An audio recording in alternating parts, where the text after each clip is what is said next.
morning. I'm Nancy Pym, and I'm the owner operator of Metro Learning Solutions, which is a brain training center in the Des Moines, Iowa metro area. As my followers will know, every Wednesday I have a segment called Why Wednesday. And the purpose of these segments is to provide you with a little bit more information each week about brain training so that you can determine whether or not it might be a viable or useful intervention for you or someone you know. In today's episode, I want to cover a typical child, a typical third grader. I'm going to call him Mike. If you watch Mike out on the playground, you'll find that he is full of life. He has a toothy grin. He's very affectionate and inquisitive. He has a great friend base. He knows a lot about baseball facts and will astound you with all the details he knows about his favorite players. He's often the leader in at recess time during pickup, organizing pickup soccer games. But let's take Mike into the classroom, and here we definitely see a different child. He looks stressed, a bit worried. He's on his second math problem while everyone else in the classroom, almost everyone else in the classroom, has finished all 5 of them. So he's works a little slower, worries about where he is finishing his work, and that's very stressful for him. You know that he's just waiting for his teacher to say, Mike, quit looking around and finish your work. Mike's parents are concerned. His teacher is concerned. They know that Mike is smart, but agree that he is underperforming in spite of everything that they have tried. At home, homework often falls into a battle of wills, changing this seemingly very sweet, happy little guy into an angry, stubborn, sad little guy. The fact is, he's not alone. There are lots of Mikes in the world. 1/3 of the kids in our school systems are very similar.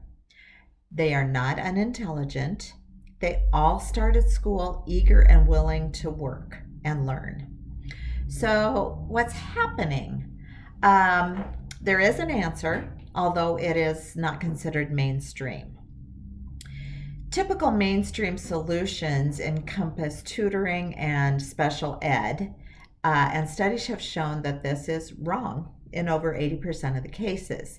Yet, because those interventions do get results, they get typically very small growth in over a period of time, in a 6 to 12 month period. They do net growth, just not as much as the child needs. But because the child is moving forward with these interventions, it is considered a success, and this continues to be in vogue. But how is that working? The National Assessment of Educational Progress, also called the Nation's Report Card, assesses students 4th grade, 8th grade, and then 12th grade. And here is what they found. What they found was, and I've got them right here, 65% of 4th graders are below proficient level in reading. 67% of 8th graders are below proficient level in math. 63% of 12th graders are below proficient level in writing. That's a pretty frightening statistic as far as I'm concerned. And we need to do better for our children. What else do we know? Here's something else that we know. 85%, I'm going to have to read it this way, 85% of all juvenile defenders have reading problems. There's some varying statistics about the next one. 1 or 2, depending on who you look at, 1 or 2 out of 5 children are poor readers. Either statistic is unacceptable. If a child is a poor reader at the end of first grade, there is almost a 90% chance that the child will be a poor reader at the end of fourth grade. So it doesn't get better with time, is what we're finding. 75% of students who are poor readers in third grade will remain poor readers in high school. And this last one is not surprising at all. Students in the lowest 25% of achievement are 20 times more likely to drop out of high school when compared to students who score in the highest quarter, highest 25%.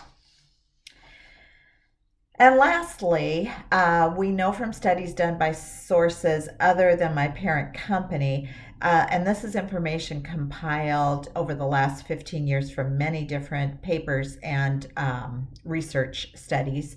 What we know is that 80% of struggling readers do so because of a cognitive deficiency.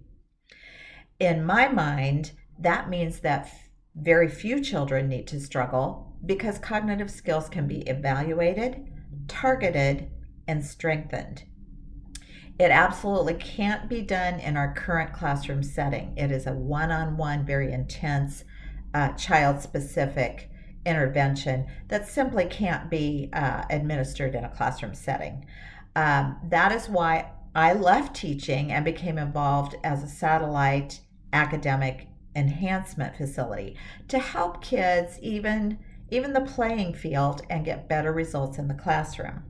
So if you are interested in more information about this, give me a call, 515-523-0980.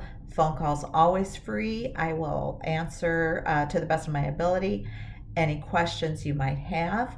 And you have a great week, and I'll see you next Wednesday.